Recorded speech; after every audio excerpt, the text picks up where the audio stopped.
Halo guys, selamat siang. Senang bisa menyapa sahabat semua. Ya, sekarang persisnya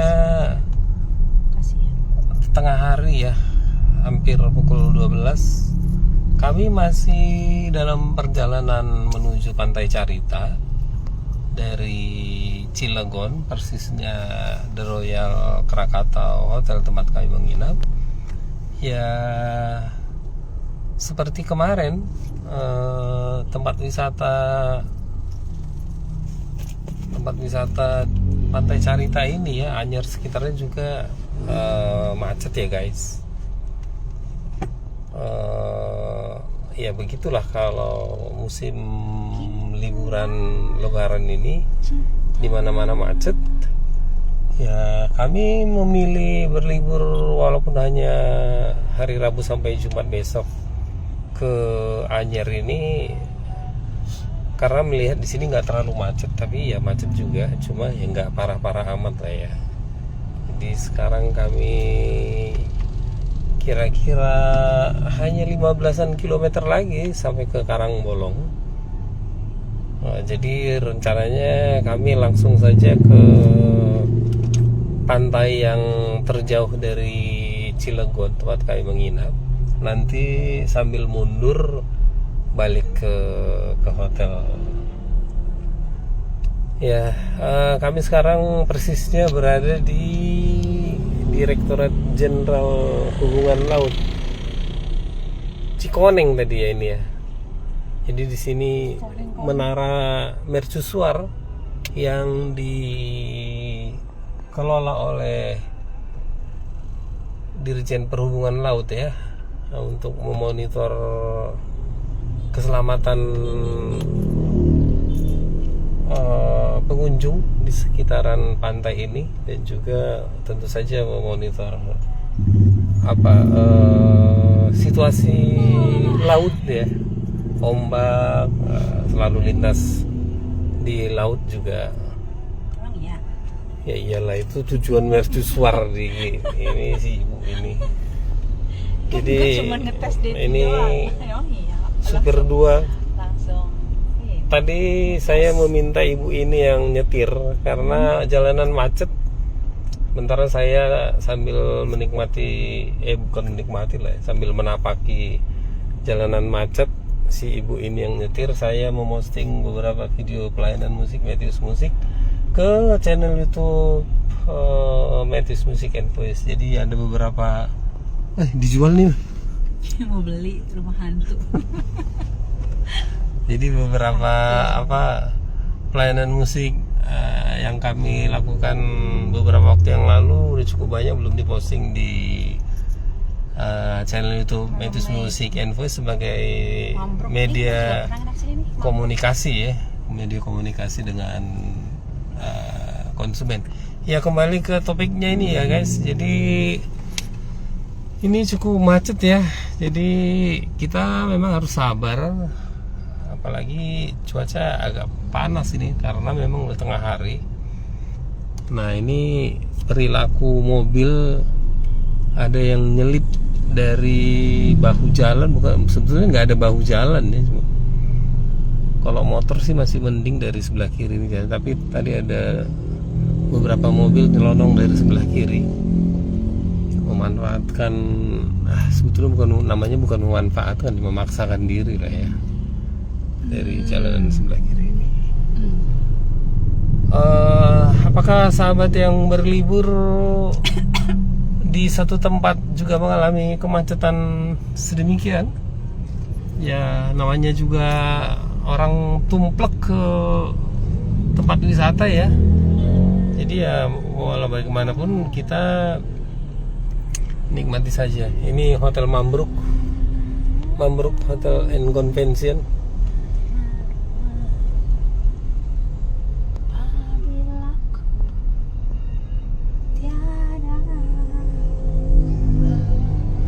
Nah, ini apa ini? Seafood.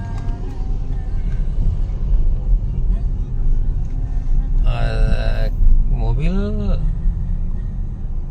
bergerak apa ini ya, maju terus stuck lagi, nanti maju beberapa meter.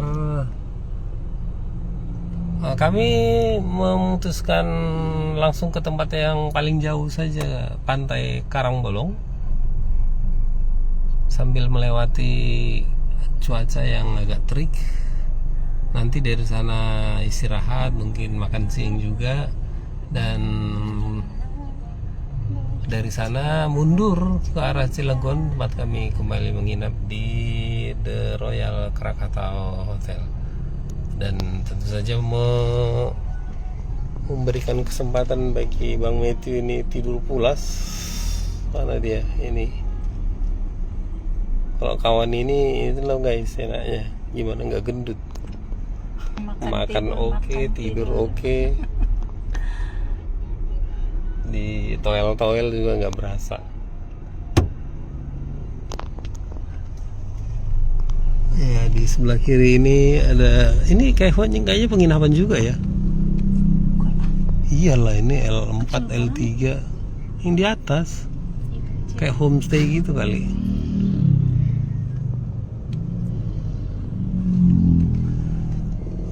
Nah, di sini bisa juga kali makan ikan bakar. Ya mungkin nanti kami sore atau malam pas pulang sekalian mampir di sini aja kali ya. Apa tuh namanya? China Spot Makassar. Foto pak, Foto ini udah di live. Ya, ntar nyari live menit keberapa emang enggak? Masih di. Ya, apakah sahabat Sudah makan siang? sudah makan siang? Apa coba? Kalau belum ya makan siang lah guys. Kami tadi memang sengaja di hotel makan breakfastnya agak porsi overdosis. Porsi marah. Versi makan kelaparan gitu guys, walaupun masih pagi. Karena ya kita juga udah memprediksi jalanan macet, jadi sampai nanti ke Karangbolong mungkin udah agak siang. Perkiraan ini nanti sampai jam 13 gitu di sana. Jadi udah agak late makan siang. Marbella Anyar. Ya ini ya guys.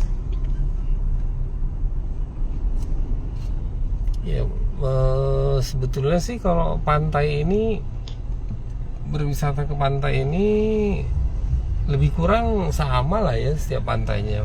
Jadi paling nanti kita mengunjungi 2 atau maksimal 3 pantai saja selain Karangbolong. Termasuk Karangbolong. Tapi ya menyesuaikan waktu dan kemacetan. Takutnya nanti pulangnya macet error juga. Ya situasional aja. Ini sekali lagi jalan raya dari Cilegon ke Pantai Caritas. Sebentar coba saya cek. Kira-kira coba saya cek ini ya guys. Sejam lagi paling. Di maps kita kalau ke Karangbolong,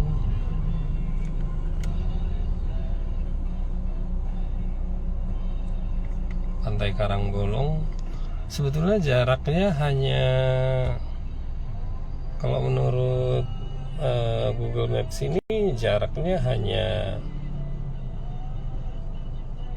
12 km, tapi it takes 55 minutes, hampir 1 jam ya guys, 55 menit. Dan sepanjang jalan memang merah ya guys. Aduh, ini kalau bisa saya perlihatkan bagi sahabat ini,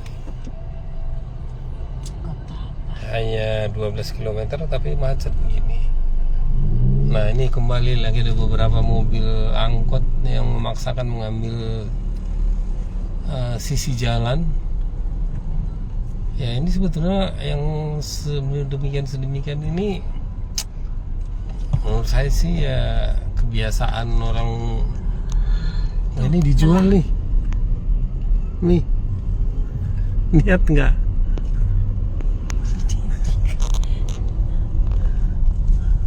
Si Mami kalau ada dijual sendiri ya. Kan lihat doang nggak apa-apa, nggak harus beli kan, melihat itu Ini gratis. Losmen Pelangi Anyar nih. Agape nih bisa nih kesini. Semua juga bisa kesini. Kalau Agape maunya cari villanya di pinggir pantai lah ya.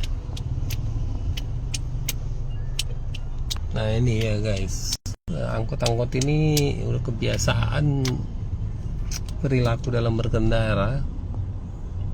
Ya gimana mau dibilang ya, bukan dari bahu jalan tapi dari sisi jalan yang tidak diperuntukkan oleh kendaraan apapun.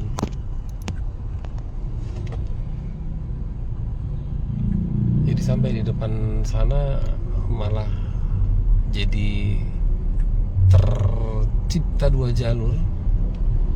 Nah ini juga biasa angkot-angkot lah.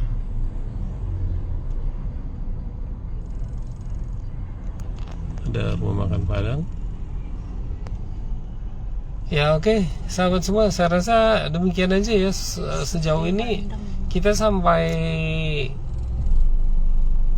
Pantai Karangbolong, kemacetan mudah-mudahan nggak terlalu parah ya. Maksudnya ada bagian-bagian yang berjalan lancar, cuma ya kita kadang-kadang bingung bertanya-tanya lah ya, kenapa kemacetan seperti ini di tempat wisata seperti tidak ditangani dengan baik oleh pemerintah setempat ya, misalnya Dirjen Perhubungan atau polisi lalu lintas ya, Pemda setempat lah ya, tidak berupaya memfasilitasi pengunjung. Artinya kalau terjadi kemacetan bagaimana caranya mengurai, karena kalau kayak gini ini kan sebetulnya disebabkan oleh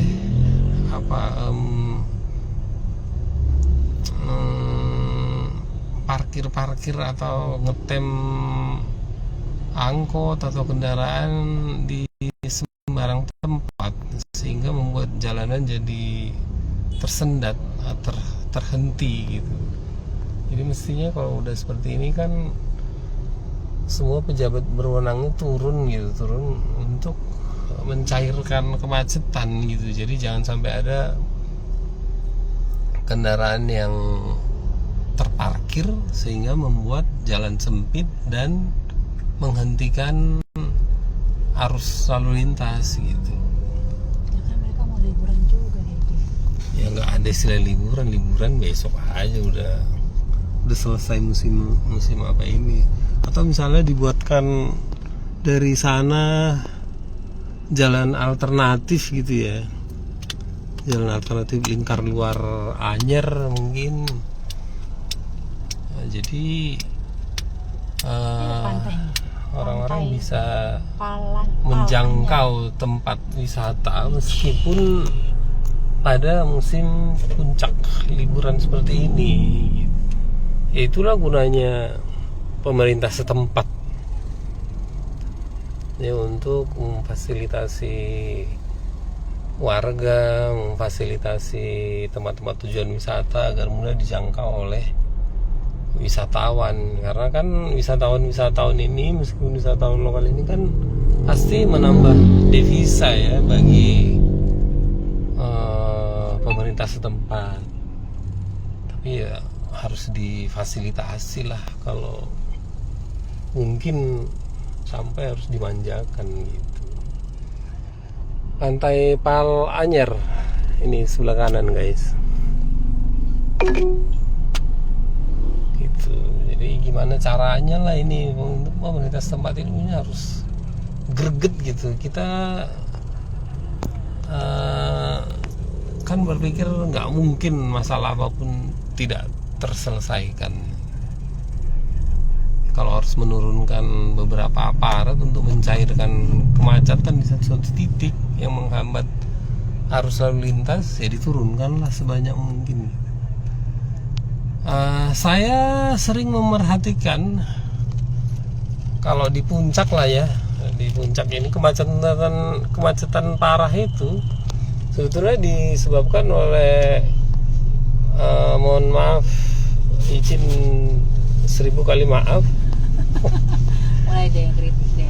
Itu banyak disebabkan oleh pembiaran oleh aparat Polantas terhadap aktivitas para Pak Ogah ini. Maksudnya kan kadang-kadang seperti di puncak lah ya, kita agak lari sedikit. Nggak tahu di sini nanti sama atau enggak. Kayak di puncak itu kan banyak persimpangan jalan ke kiri dan ke kanan jalan untuk keluar masuk kendaraan. Jadi kalau saya memperhatikan terutama persimpangan yang agak lebar, agak banyak di dalam villa atau hotel dan sebagainya, itu Pak Ogah menahan-nahan laju kendaraan. Jadi misalnya satu kendaraan mau keluar, ditahan dari jalan raya tersebut untuk mendapatkan ya 500.000 perak sampai 2.000 perak apa gitu. Sebetulnya bisa-bisa saja, tidak usah dilarang, tapi mestinya diawasi lah kalau bisa ya sama Polantas.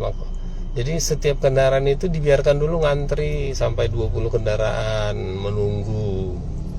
Jadi arus lalu lintas nggak langsung di stop. Setelah 20 kendaraan baru di stop, dilepas yang 20 kendaraan ini. Nah, nggak apa-apa, berhenti dulu. Udah setelah itu di stop lagi, baru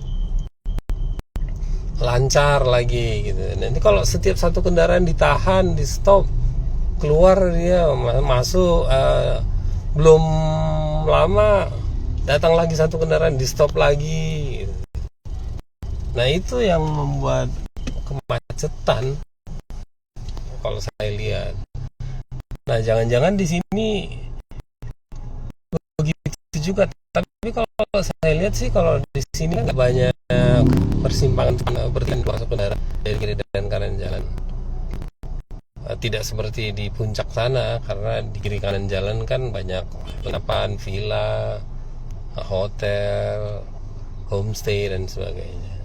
Jadi itulah perlunya pemerintah setempat melihat situasinya, itu penyebab kemacetan itu di mana, bagaimana mengurainya, bagaimana melancarkan jalan, tidak melulu ganjil genap lah atau buka tutup lah, enggak melulu.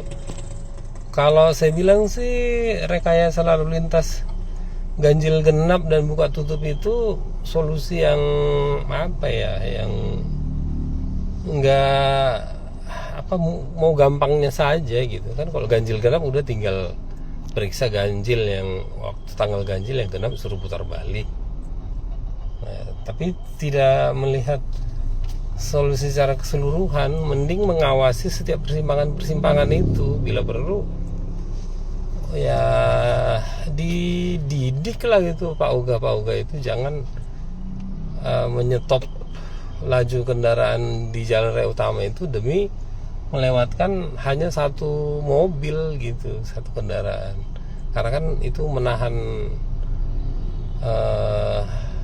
arus lalu lintas ya gitu.